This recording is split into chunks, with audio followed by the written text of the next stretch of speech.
नमस्कार आदाब दोस्तों। वक्फ संशोधन बिल को लेकर के पूरे देश में चल रही चर्चा के बीच जेपीसी अध्यक्ष जगदंबिका पाल का बहुत बड़ा बयान सामने आया।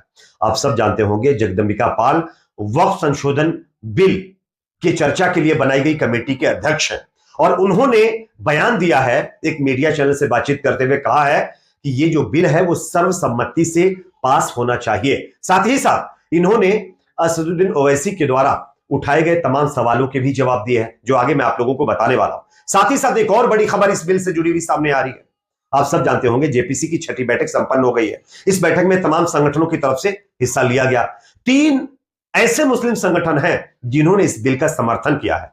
आगे इन संगठनों के बारे में भी आपको बताएंगे। साथ ही साथ दोस्तों, यहां पर मुस्लिम समुदाय से जुड़े हुए वक्फ के पास कितनी जमीन है और हिंदू समुदाय से जुड़े हुए वक्फों के पास कितनी जमीन है, इसको लेकर के एक नई रिपोर्ट सामने आई है जिसके आंकड़े चौंकाने वाले हैं। दोस्तों पूरा वीडियो देखिए, आपको समझ में आएगा किस तरीके से इस बिल को लाकर के कम्युनिटी को परेशान करने की कोशिश की जा रही है, ये लोगों की तरफ से कहा जा रहा है। आगे बढ़ने से पहले आपको क्या लगता है दोस्तों, क्या आज हमारे देश को वक्फ संशोधन बिल की जरूरत है या फिर महंगाई, बेरोजगारी, भ्रष्टाचार जैसे मुद्दों पर सरकार को काम करने की जरूरत है? कमेंट सेक्शन में अपना फीडबैक आप लोग जरूर दीजिए। इस वीडियो को ज्यादा से ज्यादा लाइक करिए, शेयर करिए, चैनल पर नए सब्सक्राइब जरूर कर लीजिए। भाजपा सांसद और जेपीसी के अध्यक्ष जगदंबिका पाल ने शनिवार को एएनआई से खास बातचीत की। उन्होंने वक्फ संशोधन बिल को लेकर तमाम सवालों पर अपनी राय रखी। इस दौरान उन्होंने एएनआई से बातचीत करते हुए एमआईएम सांसद असदुद्दीन ओवैसी द्वारा उठाए गए सवालों पर भी प्रतिक्रिया दी है। दरअसल असदुद्दीन ओवैसी ने सवाल यह खड़ा किया था कि उत्तर प्रदेश में 1,21,000 वक्फ संपत्तियां हैं, जिनमें 1,12,000 के पास दस्तावेज नहीं है। अब जब सरकार इस बिल को पास करवा लेगी, जब इसमें सुधार के नाम पर यह जब कानून बन जाएगा, इसमें जो चीजें रूल्स रेगुलेशन बनाए जाएंगे वो इंप्लीमेंट होंगे, तब तो वक्फ की संपत्तियों के कागजात मांगे जाएंगे। तो वो कागजात वक्फ कहां से लाकर देगा? तो इस पर जगदंबिका पाल साहब ने कहा है कि हम इन तमाम पहलुओं पर जेपीसी की मीटिंग में चर्चा कर रहे हैं, जल्द ही इसका समाधान हम निकालेंगे। अगर हम अपनी मर्जी से इस बिल को पास करवाना चाहते तो लोकसभा के अंदर सरकार के पास पर्याप्त नंबर है, वो इस बिल को पास करवा सकती थी, लेकिन हम ये चाहते हैं कि इस बिल पर पहले चर्चा हो, उसके बाद इसको पास किया जाए। और उन्होंने ये भी कहा कि आने वाले दिनों में हम चर्चा लगातार कर रहे हैं, 5 राज्यों के अंदर और मीटिंग्स होनी है, तमाम संगठनों से भी मिल रहे हैं, तमाम तबके के लोगों से भी संपर्क कर रहे हैं, उनकी राय लेने के बाद ही इस पर कोई अगला कदम उठाया जाएगा। तो ये जगदंबिका पाल की तरफ से कहा गया। अब जो छठी मीटिंग हुई है वक्फ की, इसके अंदर 3 मुस्लिम संगठनों ने इस बिल का समर्थन किया है। अब ये कौन से संगठन है ये आप लोग जान लीजिए, क्योंकि ये आप लोगों के लिए जानना बेहद जरूरी है। आरएसएस से जुड़े हुए संगठन राष्ट्रीय मुस्लिम मंच ने भी इस बिल का समर्थन किया है। अखिल भारतीय सूफी सज्जादा नशीन अजमेर शरीफ की तरफ से भी इस बिल का समर्थन किया गया है और एक एनजीओ है भारत फर्स्ट, इसने भी इस बिल का समर्थन किया है। संयुक्त संसदीय समिति के सामने ऑल इंडिया सज्जादा नशीन काउंसिल अजमेर ने अपनी बात रखी है।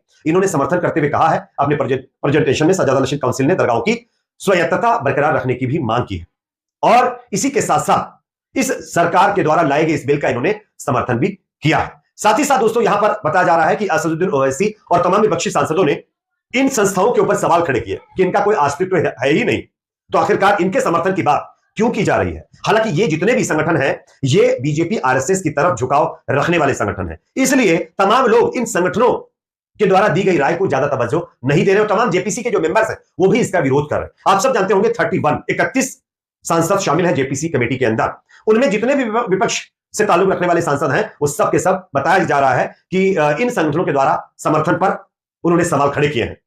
अब बहुत सारे लोग हैं इस देश के अंदर जिनको तबके से कोई ताल्लुक ही नहीं रहता है, वो तो बस अपने आप को मलाई मिलती रहे उसके लिए कुछ भी करने के तैयार हो जाते हैं। अब जब इन 3 संगठनों की तरफ से समर्थन का बयान आ ही गया है, तो यहां पर एक और साहब ने वीडियो भी जारी किया है और ये है ऑल इंडिया सूफी काउंसिल के नेता। इन्होंने बिल का समर्थन करते हुए क्या कहा है जरा सुन लीजिए, उसके बाद इसकी चर्चा करते हैं।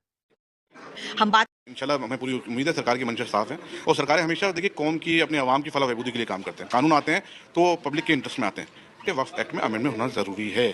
हम बात कर रहे हैं ऑल इंडिया सूफी सज्जानशीन काउंसिल के जो अध्यक्ष हैं सर, आपसे नसरुद्दीन चिश्ती सर, ये बताइए कि आप इस बिल का समर्थन कर रहे हैं क्योंकि आप दरगाहों को रिप्रेजेंट करते हैं, इसमें दरगाहों का फ़ायदा दिख रहा है, लेकिन बाकी जो इस्लामिक ऑर्गेनाइजेशंस हैं, अगर मिली ऑर्गेनाइजेशंस की बात करें, all India Muslim personal law board की बात करें, वो इस बिल की मुखालफत कर रहे हैं।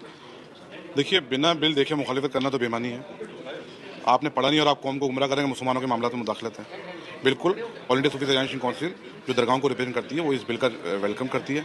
हमारी एक मोस्ट अवेटेड डिमांड थी, हमने पहले भी कई मेमोरेंडम दिए और हमने नहीं, कई ऑर्गेनाइजेशन ऐसी, मैं उनके नाम बता दूंगा आपको अगर जरूरत पड़ी तो, उन्होंने मेमोरेंडम दिए कि वक्फ एक्ट में अमेंडमेंट होना ज़रूरी है और दरगाहें सबसे बड़ी स्टेक होल्डर हैं।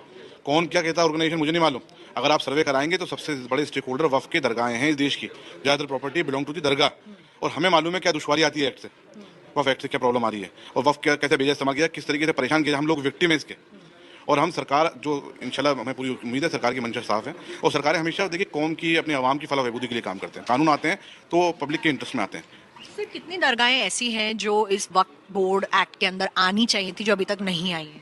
देश की सारी दरगाहें, अगर कहीं डेडिकेशन किया हुआ है कि भाई किसी वहाँ के जो फाउंडर हैं शाहीन के दरगाह के, और उन्होंने अगर वफ़ में नोटिफाइड करा दी प्रॉपर्टी, तो वो दरगाह से बिलोंग करते हैं। कि दोस्तों आप लोगों ने यह बयान सुन लिया है। मोदी सरकार द्वारा लाए गए वक्फ अमेंडमेंट बिल का ऑल इंडिया सूफी काउंसिल ने समर्थन कर दिया है, और उन्होंने समर्थन करते हुए जिन चीजों का जिक्र किया है वो आप लोगों ने सुन लिया होगा। तो इस तरीके के लोग भी आज देश के अंदर हैं। मैक्सिमम मुस्लिम तबका इस बिल के खिलाफ है। लोगों का कहना है कि आप मुसलमानों से जुड़े हुए कानून ही क्यों लेकर के आ रहे हैं? आपके पास बहुत सारे और समुदाय, उनके लिए भी कानून लेकर के आइए। अगर वक्फ की बात है और संपत्तियों की बात है, और कहा यह जा रहा है कि रेलवे और जैसे कई और संगठन है, सेना के बाद अगर इस देश के अंदर किसी के पास सबसे ज्यादा जमीन है तो वो वक्फ के पास है, मुस्लिम समुदाय से जुड़े वक्फ के पास है। लेकिन इसको लेकर एक नई रिपोर्ट भी सामने आई है जो अपने आप में चौंका देने वाली है। मैं आपको स्क्रीन के ऊपर कुछ आंकड़े पेश करना चाहता हूं, दिखाना चाहता हूं, जो अपने आप में बेहद चौंकाने वाले हैं। दोस्तों, देश में मौजूद वक्फ प्रॉपर्टी को लेकर अब अन्य समुदाय की संपत्तियों से भी लोगों ने जोड़ना शुरू कर दिया है, जिसमें वक्फ संपत्तियों की तादाद बहुत कम और अन्य धर्मों के पास अधिक जायदाद बताई जा रही है।